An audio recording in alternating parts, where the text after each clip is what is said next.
السلام علیکم ورحمۃ اللہ وبرکاتہ۔ اعوذ باللہ من الشیطان الرجیم، بسم اللہ الرحمن الرحیم۔ الذین تتوفاہم الملائکۃ ظالمی انفسہم فألقوا السلم ما كنا نعمل من شیء۔ الذین تتوفاہم الملائکۃ ظالمی انفسہم فألقوا السلم ما كنا نعمل من سوء بلا ان اللہ علیم بما کنتم تعلمون۔ بلا ان اللہ علیم بما کنتم تعملون فادخلوا ابواب جہنم خالدین فیہا فبئس مثوى المتکبرین۔ اور وہ لوگ جو اپنی جانوں پر ظلم کرتے ہیں، فرشتے جب ان کی جان کو قبض کرنے لگتے ہیں تو اس وقت وہ جھک جاتے ہیں، اپنے ہتھیار کو ڈال دیتے ہیں اور کہتے ہیں کہ ہم برائی نہیں کرتے تھے۔ کیوں نہیں؟ اللہ تعالیٰ خوب جاننے والا ہے جو کچھ تم اعمال کرتے تھے، پس اب تم ہمیشگی کے طور پر جہنم کے دروازوں میں داخل ہو جاؤ۔ پس کیا ہی برا ٹھکانہ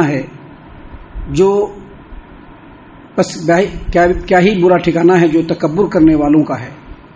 محترم سامعین کرام، سورۃ النحل سورہ نمبر 16 اور اسی صورت سے بھی آپ کے سامنے آیت نمبر 28 اور 29 دو آیات پیش کی گئی، اور دونوں آیتوں کا ترجمہ بھی بفضل اللہ، باذن اللہ، بتوفیق اللہ آپ تمام کی خدمت میں پیش کیا گیا۔ سامعین کرام، یہاں پر جو پہلی آیت کریمہ ہے آیت نمبر 28، اس میں اللہ تبارک و تعالیٰ نے فرمایا کہ وہ لوگ جو اپنی جانوں پر ظلم کرتے ہیں، ظلم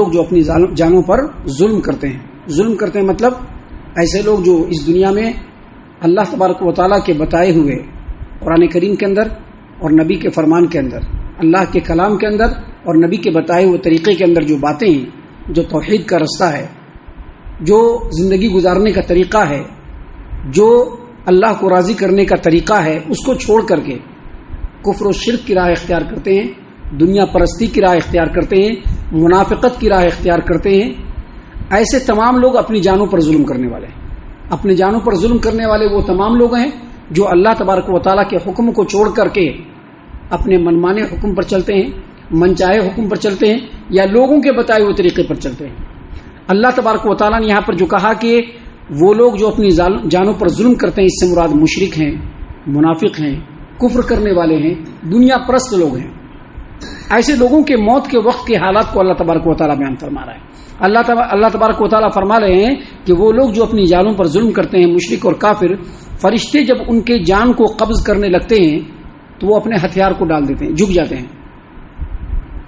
یعنی جیسے ہی فرشتے ان کی روح کو قبض کرنے کے لیے آتے ہیں تو ان کو سمجھ میں آ جاتا ہے کہ اب ان کی دنیا کی زندگی ختم ہونے والی ہے۔ قرآن کریم میں جو بات بتلائی گئی ہے کہ زندگی ختم ہوگی اور موت کے ساتھی فرشتے آ جائیں گے اور آ کر کے روح کو قبض کر لیں گے، اور وہاں سے قبر کا مرحلہ شروع ہو جائے گا، برزخ کا مرحلہ شروع ہو جائے گا، پھر قیامت کے میدان میں ہم پہنچیں گے، وہاں پر اللہ کے سامنے اللہ کے روبرو ہو کر کے اپنے دنیا کی زندگی کے ایک ایک لمحے کا حساب دینا ہوگا۔ یہ ساری باتیں اس کو سمجھ میں آ جاتی ہیں۔ کیوں آ جاتی ہے؟ کیونکہ دنیا کی زندگی میں یہی سب باتیں نبی بیان کرتے رہے۔ مشرکین مکہ کے سامنے ان کی پوری زندگی میں نبی صلی اللہ علیہ وسلم یہی بیان کرتے رہے کہ دیکھو یہ دنیا کی زندگی جو ہے وہ عارضی ہے، اور کل قیامت کا میدان جب قائم ہوگا تو موت کے ساتھ ہی اللہ تبارک و تعالیٰ حساب کتاب لینا شروع کر دے گا، اور موت کے لیے تمہارے پاس فرشتے آئیں گے۔ تو جیسے ہی فرشتے ان کی روح کو قبض کرنے کے لیے آتے ہیں، بس ان کی ساری ہیکڑیں ختم ہو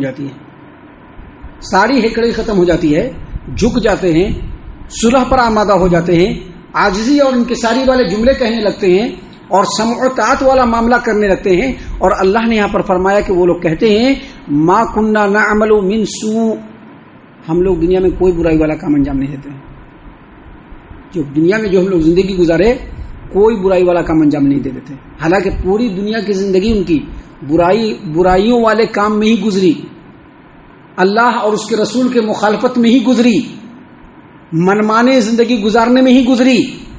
لیکن جیسے ہی فرشتے کو دیکھیں گے جھوٹ بولنے لگیں گے، بالکل اسی طرح سے جس طرح سے قیامت کے میدان میں پہنچنے کے بعد اللہ تعالیٰ نے سورۃ الانعام آیت نمبر 23 میں فرمایا کہ وہ لوگ قیامت کے میدان میں پہنچیں گے تو کہیں گے واللہ ربنا ما کننا مشرکین، اللہ کی قسم، اے میرے رب، اے ہمارے رب، ہم لوگ دنیا میں شرک نہیں کرتے تھے، حالانکہ دنیا میں شرک میں ہی ملوث تھے، ابھی مسلمانوں کا بڑا طبقہ مشرک ہے.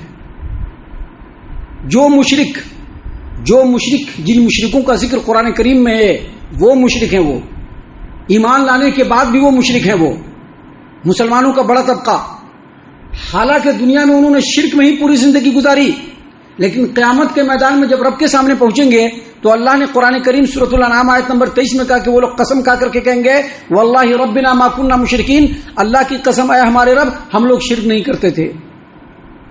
اللہ تعالیٰ نے قرآن کریم سورۃ المجادلہ آیت نمبر 18 میں فرمایا یوم یبعثهم اللہ جمیعا فیحلفون له کما یحلفون لکم.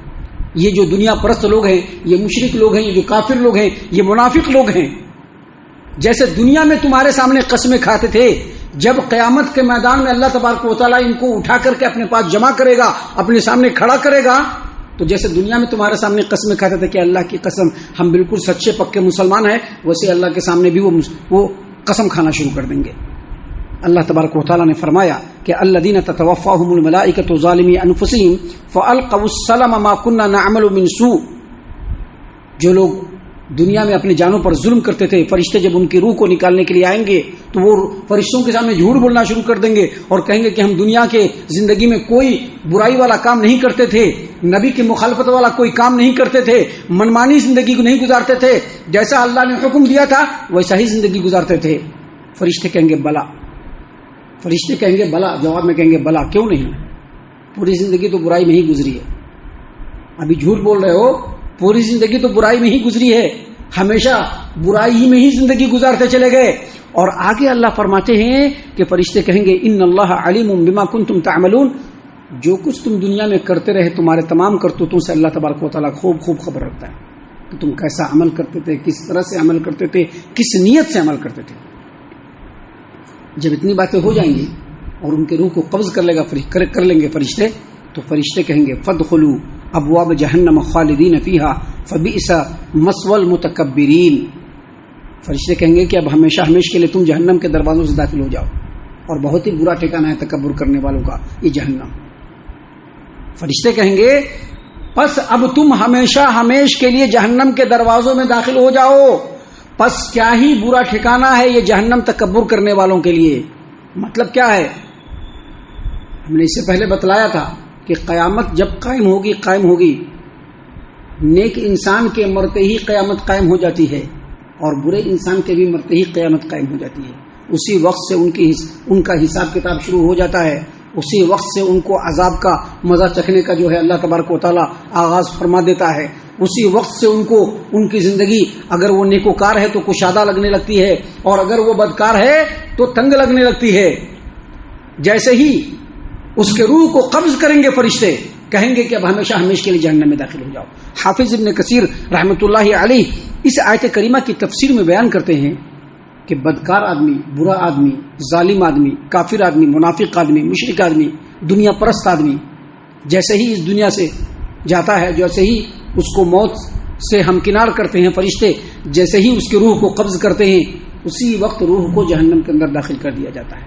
حدیث پوری ہے تفصیل کے ساتھ کہ پہلے اس کو آسمان پر لے جایا جاتا ہے، آسمان کے دروازے نہیں کھلتے ہیں اس کے لیے، پھر اس کو 7 تہ زمین کے اندر علیین کے اندر پھینک دیا جاتا ہے اور وہیں سے وہ ہمیشہ کے لیے جہنم میں داخل ہو جاتا ہے. حافظ ابن کثیر رحمۃ اللہ علیہ فرماتے ہیں کہ وہ اللہ تبارک و تعالیٰ کے قدرت کاملہ کے ذریعے سے وہ جہنم کے اندر ہوتا ہے فرشتہ، اس کی روح، اور اس کا جو جسم ہوتا ہے وہ قبر کے اندر ہوتا ہے. اور اللہ تبارک و تعالیٰ جسم اور روح کی اس دوری کے باوجود اپنے قدرت کاملہ سے 1 گنا جسم اور روح میں تعلق پیدا کر دیتا ہے، اور صبح شام اس کو عذاب سے دوچار کرتے رہتے ہیں فرشتے، یہاں تک کہ قیامت قائم ہوگی اور ہمیشہ کے لیے اس کے جسم اور روح دونوں کو جہنم کے اندر داخل کر دیا جائے گا.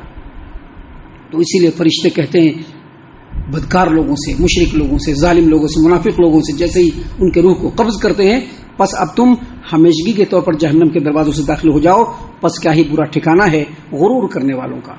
ہم اللہ سے دعا کرتے ہیں کہ اللہ تعالی ہم تمام کو ان تمام باتوں کے اوپر خوب غور و فکر اور تدبر کرنے کے ساتھ ساتھ اللہ تعالی ہم تمام کو نیک اعمال انجام دینے کی توفیق عطا فرمائے، جہنم کے عذاب سے محفوظ فرمائے. اللہ تعالی ہم تمام کو پکا سچا نیک بندہ اللہ تبارک و تعالیٰ کا بنائے. اللہ تبارک و تعالیٰ ہم تمام کو ان تمام باتوں کے اوپر غور و فکر اور تدبر کرنے کے ساتھ ساتھ اللہ اور اس کے رسول صلی اللہ علیہ وسلم کی اطاعت و فرما برداری کرنے والا بنائے. اے اللہ ہم تمام کو جہنم کے عذاب سے محفوظ فرما. اے اللہ تبارک و تعالیٰ ہم تمام کو جہنم کے عذاب سے محفوظ فرما. اے اللہ ہم تمام کو جہنم کے عذاب سے محفوظ فرما. آمین یا رب العالمین. وما علینا الا البلاغ المبین. تبارك الذي نزل الفرقان على عبده ليكون للعالمين نذيرا.